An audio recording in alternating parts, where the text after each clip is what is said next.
কাৰ কুমৰিকচুদুং লেকত আছে YouTube channel চপে হয় নমস্কাৰ আপোনালোকে চাই আছে E-Lusar ইউটিউব চেনেল হয়তো আপোনালোকে টামনেলটো চাই গম পাইছে অৰুণোদয় কোনে কোনে পাব হয়তো আপোনালোকে জ্ঞাত বৰ্তমান অৰুণোদয় মাহ চলি আছে অৰ্থাৎ জুলাই মাহৰ পৰা আগষ্ট মাহৰ পৰা ছেপ্টেম্বৰ মাহলৈ অৰুণোদয় মাহ চলি আছে তো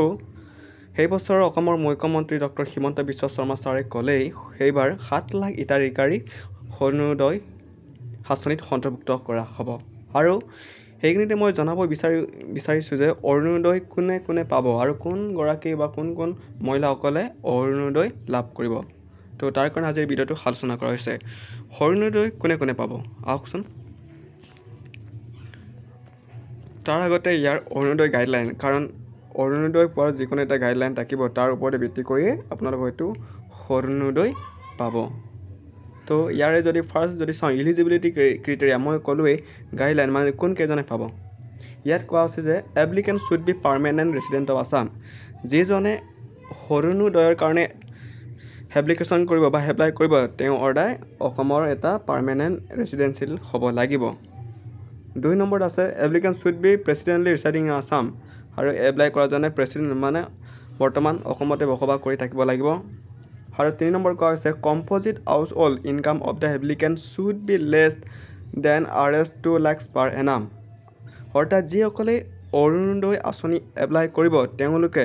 বছৰেকত সদায় 2 লাখতকৈ বেছি ইনকাম কৰিব নোৱাৰিব অৰ্থাৎ 2 লাখতকৈ কম হ'ব লাগিব তেখেতেহে অকল পাৰিব লগতে 4 নম্বৰত আছে the beneficiary nominated female should have saving bank account in R name only ইয়াত কোৱা হৈছে যে অৰ্থাৎ অৰুণোদয়টো হৈছে কেৱল মহিলা মানুহৰ কাৰণে আৰু যিজনে এপ্লাই কৰি মহিলা মানুহৰ নিজস্বভাৱে এটা বেংক একাউণ্ট থাকিব লাগিব তেখেতে অকল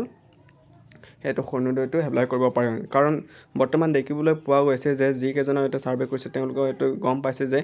যিজনৰ একাউণ্টটো বা আইডিটো বেলেগ এটা নামৰ থাকে ধৰক উদাহৰণস্বৰূপে ৰীতা বৰা হিচাপে নামটো থাকে কিন্তু একেটাৰ একাউণ্টত থাকে এটা বেলেগ এজন মানুহৰ অৰ্থাৎ তাত পাৰ্চনৰ এটা বেংক একাউণ্ট থাকে চ' সেই 4 নম্বৰত কোৱা হৈছে যিজনে এপ্লাই কৰিব তেখেতৰ সৈতে নিজস্বভাৱে এটা বেংক একাউণ্ট এটা থাকিব লাগিব লাষ্টত আৰু 1 নম্বৰত আছে হাউচ হোল্ড উইথ হাউচ হোল্ডত কি থাকিব লাগিব যিকেইজনে হয়তো এপ্লাই কৰিব বা যিকেইজন মহিলাই এপ্লাই কৰিব তেওঁলোকৰ লগত কি থাকিব লাগিব হুইড মানে হৈছে বিধৱা মানুহ থাকিব লাগিব তাৰপিছত হৈছে ডিভৰ্চ ফিমেল বিবাহ বিচ্ছেদ মানুহ থাকিব লাগিব মহিলা থাকিব লাগিব চি নম্বৰটো হৈছে আনমেৰিড ফিমেল অৰ্থাৎ বিয়া নোহোৱা মানুহ হ'ব লাগিব আৰু দ্বিতীয় আছে ছেপাৰেটেড ফিমেল মানে বিবাহ বিচ্ছেদ হোৱা মানুহ থাকিব লাগিব ছেপাৰেটেড ফিমেল মানে কি গড় বেলেগ হোৱা থাকিব লাগিব আৰু এইটো হৈছে স্পেচিয়েলি এবল মেম্বাৰ যিজন মানে শাৰীৰিকভাৱে সক্ষমতা অকল তেওঁলোকে গড় থাকে যদি গড়ত সেইবোৰ মানুহ থাকে বা এইবোৰ মহিলা থাকে তেতিয়াহে এইখন গড়ত অৰুণোদয়টো পোৱা হ'ব তাৰপিছতে যদি কোৱা হৈছে যে poor families irrespective covered under N F or not যিকেইজন গড়ত একেবাৰে দৰিদ্ৰতাৰ সক্ষমতা বা একেবাৰে দৰিদ্ৰতাৰ সীমাৰেখাত থাকে তেওঁলোকেহে অকল অৰুণোদয় এপ্লাই কৰিব পাৰিব ইচ্ছামতে আমি যদি চাওঁ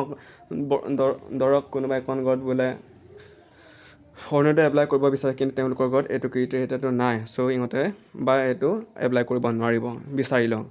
যদি এপ্লাই কৰিলে অৰ্ডাৰ এই মানুহজন এটা পুৰ ফেমিলি বা ৰেছপেক্টিভ আণ্ডাৰত পৰিব লাগিব আৰু নেক্সটত আছে এক্সক্লুজন ক্ৰাইটেৰিয়া কি থাকিব নালাগিব যদি তেওঁলোকে এপ্লাই কৰে বা অৰুণোদয় এপ্লাই কৰে তেওঁলোকৰ ঘৰত কি থাকিব নালাগিব ইয়াত কোৱা হৈছে 1/3 house hold without any female number ঘৰত কোনো মহিলা মানুহ নাথাকিলে অৰুণোদয় নাপাব 2 নম্বৰ আছে former and current MP MLA যদি ঘৰত কোনোবা MP MLA আছে বা আগত আছিলে তেতিয়াহ'লেও অৰুণোদয় লাভ নকৰিব 3 নম্বৰ আছে current member of PRI and WLB যদি ঘৰত যদি অৰুণোদয় এপ্লাই কৰিছে তথাপিও যদি আপোনালোকৰ ঘৰত যদি কোনোবা এখন গাঁও পঞ্চায়তৰ মেম্বাৰ হৈছে বা সভাপতি প্ৰেচিডেণ্ট বা ডিষ্ট্ৰিক্টৰ এটা পৌৰ নিগম বা পৌৰসভা যদি সদস্য হৈছে তেতিয়াহ'লে আপোনালোকে অৰুণোদয়ৰ পৰা বঞ্চিত হ'ব গতিকে আপোনালোকে নাপাব আৰু নেক্সটত আছে regular service retired officer employee of central state gov minister office dept and its field unit central or state PSCS autonomous institute gov under as regular employee ইয়াত কোৱা হৈছে যে যিকেইজনে চাকৰি কৰিছে বা চাকৰি কৰি বৰ্তমান অসম চৰকাৰ বা ভাৰত চৰকাৰৰ আণ্ডাৰত যদি চাকৰি কৰি পিনি যদি ইহঁতে ৰিটায়াৰ্ড হৈছে বা পেঞ্চনাৰ হৈছে তেওঁলোকে হয়তো এই অৰুণোদয়ৰ পৰা বঞ্চিত হ'ব। চ' গতিকে এইবিলাক বা এইসকল লোকে নাপাব। আৰু এক্সক্লুশ্যন ক্ৰাইটেৰিয়া ওপৰত আছে অলৰেডি ক'লোৱে। আৰু 5 নম্বৰত আছে all regular service employee cooperative society, যিকোনো চাকৰি টকা হ'ব নালাগে এইটো জানেই। তাৰপিছত 6 নম্বৰ আছে doctor, engineer, lawyer, chartered accountant, architect, register contractor. যদি ঘৰত কোনোবা ডক্তৰ আছে, ইঞ্জিনিয়াৰ আছে, যদি উকিল আছে বা চাৰ্টেড একাউণ্টেণ্টাৰ থাকিলে বা যদি কণ্ট্ৰেক্টৰ বা যদি ঠিকাদাৰ থাকে তেতিয়াহ'লে ইহঁতৰ ঘৰতো অৰুণোদয় লাভ নকৰিব। যদি 7 নম্বৰ আছে ইনকাম টেক্স পে' কৰিলে বা যিকোনো পে' কৰিলে বা যদি টেক্স পে' কৰে সেইবিলাক হয়তো নাপাব। আৰু 8 নম্বৰ আছে ফাৰ্মাৰ ফেমিলি উইচ অ'ন মোৰ দেন 15 বিঘা এগ্ৰিকালচাৰ। আৰু যিকেইজন ঘৰত বা এপ্লাই কৰিছে তেওঁলোকৰ ঘৰত সদায় 15 বিঘাতকৈ কম হ'ব লাগিব। আৰু যদি 15 বিঘাতকৈ যদি মাটি বেছি থাকে তেতিয়াহ'লে হয়তো তেখেত অৰুণোদয়ৰ পৰা নামটো কটা যাব বা নাম নাহিব। আৰু 9 নম্বৰত আছে যিকেইজন ঘৰত বা হিতাধিকাৰীৰ ঘৰত বা যদি লাভ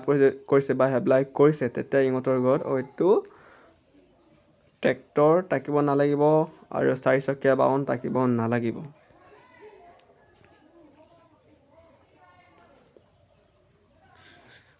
তাৰপিছত যিকেইজনৰ হয়তো আগন্তুক 7 লাখ বেনিফিচাৰীৰ বাবদ বা এপ্লাই কৰিব বিচাৰিছে তেওঁলোকে ইতিমধ্যে বা বৰ্তমানৰ পৰা কিছুমান ডকুমেণ্ট গোটাব লাগিব। আধাৰ কাৰ্ড, ৰেচন কাৰ্ড আৰু কাষ্ট চাৰ্টিফিকেট আৰু আপোনাৰ ইনকাম চাৰ্টিফিকেট এইবিলাক টকাটো যথেষ্টভাৱে গুৰুত্বপূৰ্ণ। আৰু যদি মাটিৰ খাজানা থাকে সেইবিলাক হয়তো গুৰুত্বপূৰ্ণ। গতিকে যিসকলে হয়তো আপোনালোকে অনলাইন কৰা নাই বা এই ডকুমেণ্টকেইটা গোটোৱা নাই গতিকে আপোনালোকে কৰি ল'ব। নহ'লে আপোনালোকে যদি দৰিদ্ৰ হয় বা যদি আপোনালোকৰ যদি বিকলাংগ মানুহ বা যদি উইড' পাৰ্চন বা ছেপাৰেটেড ফিমেল থাকিলেও হয়তো আপোনালোকে অৰুণোদয়ৰ পৰা বঞ্চিত হ'ব। গতিকে আপোনালোকে ইতিমধ্যে মই কোৱা ডকুমেণ্টখিনি আপোনালোকে গোটাই ল'ব। কাষ্ট চাৰ্টিফিকেট আৰু ইনকাম চাৰ্টিফিকেট আৰু আপুনি তাৰপিছত আপোনাৰ ৰেচন কাৰ্ড, আধাৰ কাৰ্ড আৰু ভোটাৰ কাৰ্ডখিনি আপোনালোকে এতিয়াৰ পৰাই সংগ্ৰহ কৰিব। তেতিয়াই আপোনালোকে আগন্তুক দিনত 8 লাখ হিতাধিকাৰীৰ মাজত হয়তো আপুনিও নামটো পৰিব। গতিকে আপোনালোকে আজি অনলাইন কৰিব আপোনালোকৰ CSC দোকানৰ ওচৰত। আৰু আজিৰ সেই ভিডিঅ'টো সিমানতে সন্ত পৰিল। যদি আপোনালোকে চাইছে মোৰ সেই ভিডিঅ'টো লাইক কৰি দিব আৰু ছাবস্ক্ৰাইব কৰিব আৰু শ্বেয়াৰ কৰিব। তেতিয়া মই আগন্তুক দিনত হয়তো আপোনালোকক মই নতুন ভিডিঅ' দিব পাৰোঁ। জয় আই অসম।